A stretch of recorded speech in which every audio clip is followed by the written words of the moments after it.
J'ai fait un pèlerinage à Chartres.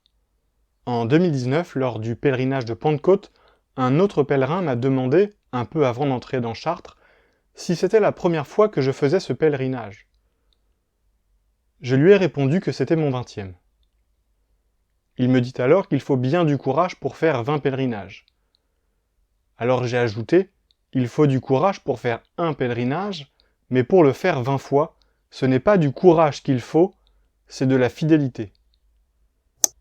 Quelques mètres plus loin, c'est un prêtre qui m'a posé des questions similaires et auxquelles j'ai donné les mêmes réponses. C'est étonnant que cette discussion ait eu lieu 2 fois le même jour, mais qu'il a fallu 20 ans pour qu'elle advienne. Il faut du courage pour marcher 100 km, il faut du courage pour marcher encore le 3e jour, mais c'est la fidélité qui fait refaire cela une 20e fois. Je crois que c'est une bonne définition de la fidélité. Pour faire un premier pèlerinage, il faut se justifier de le faire. Pour donner 3 jours de sa vie, pour s'investir autant physiquement, pour se risquer autant spirituellement, il faut le justifier d'une manière ou d'une autre. Pour certains, il faut peut-être même poser des jours de congé qu'il faut eux-mêmes justifier. Mais quand on a fait 20 pèlerinages, le même pèlerinage chaque année pendant 20 ans, c'est l'inverse qui se produit. Il faudrait se justifier de ne pas le faire. Il faudrait avoir de bonnes raisons, une vraie excuse, un empêchement sérieux pour ne pas le faire. Et je crois que c'est ça, la fidélité. C'est quand il faudrait se justifier de ne pas le faire, quand il faudrait se justifier de ne pas être là, devoir se justifier de ne pas servir, devoir se justifier de ne pas donner, devoir se justifier de ne pas faire l'effort. Le courage, c'est de faire l'effort, de se dépasser et d'être présent.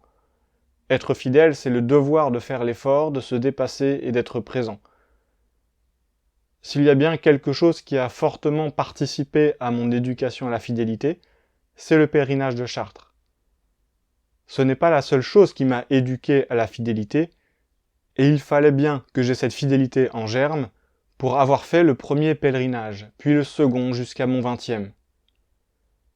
Quand on est jeune, il est important de s'engager dans des mouvements comme le scoutisme, Missio et d'autres, où l'on apprend le service, où l'on apprend à se donner et à se dépasser. Mais on peut apprendre à se dépasser dans l'instant, et ça, c'est le courage. Ce courage qui permet d'aller jusqu'au bout d'un pèlerinage, par exemple. Mais on peut apprendre ce courage sans apprendre la fidélité. On peut passer à côté de la fidélité. On peut chaque année se dépasser dans une nouvelle présence, mais pour la fidélité, il faut des années dans la même présence. Celui qui n'a pas marché 20 ans, chaque année, le même pèlerinage, ne peut pas rattraper cette formation sans y passer 20 ans. Tous les stages les plus intenses, les plus éclairs, les plus denses, ne peuvent remplacer l'expérience de la durée. La fidélité s'apprend dans les saisons. C'est pour ça que j'ai toujours dit à des fiancés qu'il était important de vivre toutes les saisons. Mais surtout, la fidélité s'apprend dans les années. Quand 2 fiancés se marient, ils n'ont en fait pas vraiment eu le temps de s'y former. Ils ont le courage de l'engagement, mais la fidélité, il va falloir la découvrir. Et le pèlerinage, d'une certaine manière, nous offre l'opportunité de nous exercer à la fidélité. Lorsque j'ai fait mon premier pèlerinage de Chartres, j'avais 13 ans. Les pastoraux n'existaient pas. Je l'ai donc fait avec le chapitre adulte. J'avais rejoint la colonne et m'étais accroché à un chapitre un peu au hasard. Je me souviens que les derniers kilomètres à Chartres m'avaient été vraiment difficiles. Je me souviens que des jeunes femmes du chapitre disaient combien il leur était difficile de devoir s'arrêter tout le temps alors que la colonne de pèlerins piétinait dans l'agglomération chartraine. J'étais un peu désolé pour elles, car moi silencieusement je priais pour que le prochain croisement arrive vite, que le prochain piétinement arrive vite, car j'avais besoin de toutes ces petites pauses pour aller jusqu'au bout. C'est aussi une belle leçon, car c'est dans ces piétinements que j'ai trouvé la force d'aller jusqu'au bout. Et en fait, cette difficulté ne m'a jamais quitté. C'est toujours aussi difficile pour moi chaque année, et chaque année j'attends le prochain piétinement avec beaucoup d'espoir, et j'investis entièrement ces micro-pauses improvisées pour y puiser la force d'aller jusqu'au bout. La fidélité, c'est d'être courageux tous les jours. Et en 2019, j'avais fait cela chaque année pendant 20 ans. Et quand on l'a fait 20 ans, il ne faut pas se justifier de faire ce pèlerinage. Il faut se justifier de ne pas faire ce pèlerinage. Lorsque j'ai donné ces réponses sur la fidélité en 2019, je ne savais pas ce qui m'attendait en 2020, ce qui nous attendait en 2020, et l'année 2020 a effectivement testé ma parole jusqu'au bout. Avec le confinement et les diverses restrictions, le pèlerinage n'a pas pu avoir lieu dans sa forme habituelle. De nombreux petits pèlerinages ont été organisés, bien entendu, les chapitres ont été gardés vivants, mais il était impensable pour moi de ne pas tenir cette parole. Il se trouve que providentiellement, à la Pentecôte en 2020, j'étais exactement dans la zone de restriction de 100 km, à la fois de Paris et à la fois de Chartres. Il m'était donc possible d'aller à Notre-Dame de Paris et de marcher jusqu'à Notre-Dame de Chartres, seul s'il le fallait. Je pouvais le faire.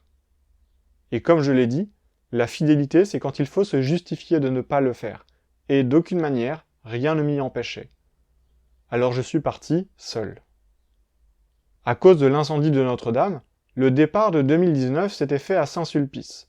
Mais puisque j'étais seul en 2020, je pouvais partir de Notre-Dame de Paris. Le samedi, veille de la Pentecôte, je suis donc parti à pied de Notre-Dame de Paris. J'ai fait le détour par Saint-Sulpice, où l'association Notre-Dame de Chrétienté avait fait célébrer une messe, et j'ai marché 3 jours jusqu'à Notre-Dame de Chartres. J'ai été seul les 2 premiers jours, et j'ai été accompagné d'un proche le lundi de Pentecôte. Avec la messe du dimanche de la Pentecôte, je suis parti tard le dimanche, et je n'ai pas réussi à rejoindre Gall le dimanche soir, donc la journée du lundi a été beaucoup plus longue, et je suis arrivé lundi soir à Chartres. À la fin de ces 3 jours, je pouvais dire « J'ai fait un pèlerinage à Chartres ». Mais en fait, ce pèlerinage à Chartres, c'est aussi le fait de marcher 1 fois, 2 fois, 20 fois, 22 fois, 23 fois. C'est ça le pèlerinage. Il y a des années dans le pèlerinage. En 2022, le pèlerinage se reforme dans sa forme habituelle, et nous pourrons tous marcher ensemble, de Paris à Chartres, pendant 3 jours, pour prier avec nos pieds et avec nos silences. Et j'espère bien que nous serons 10 000. Cette année sera le 40e pèlerinage de Pentecôte. Pour faire 40 pèlerinages, il faut une certaine fidélité. Et ces 40 années sont le témoignage de fidélité du peuple français. Cette année, le thème de pèlerinage est « Sacré-Cœur, espoir et salut des nations ». Pour moi, ce sera mon 23e. Ce sera le 4, 5 et 6 juin 2022, et j'y serai. Parce qu'il me faudrait me justifier de ne pas venir. En 2020, mon intention de pèlerinage était la conversion des évêques. Et je m'étais inscrit au chapitre Saint-Ursin, un chapitre de Bourges. Donc si vous voulez savoir quel était le meilleur chapitre de France en 2020, eh bien c'était Saint-Ursin. Bon, je sais que je ne suis pas le seul à l'avoir fait. À la messe d'Action de Grâce à Saint-Odile, j'ai notamment croisé une Marguerite qui l'a aussi marché en entier en solitaire en 2020 et qui a été plus courageuse que moi car elle a dormi à la belle. Si vous aussi vous l'avez marché en entier en 2020 ou en 2021, n'hésitez pas à vous manifester en commentaire. Je ferai d'ailleurs peut-être une vidéo sur mon pèlerinage de 2021 avec d'autres enseignements mis en lumière par le pèlerinage. N'hésitez pas à vous abonner, à mettre un j'aime et un commentaire et à partager la vidéo pour aider à la visibilité de la vidéo et de la chaîne. Je vous rappelle que j'ai une page Tipeee pour recevoir des dons qui me permettent de consacrer du temps pour réaliser ce genre de vidéo. Et pour conclure cette vidéo, je vous mets en accéléré ma marche de 2020. Alors je vous préviens, ça va vite, car avec 3 jours de marche résumés en une douzaine de minutes, le paysage défile à la même vitesse que si vous étiez dans la cabine d'un TGV qui traverserait les rues et les forêts. J'espère vous voir au pèlerinage, et n'oubliez pas de vivre.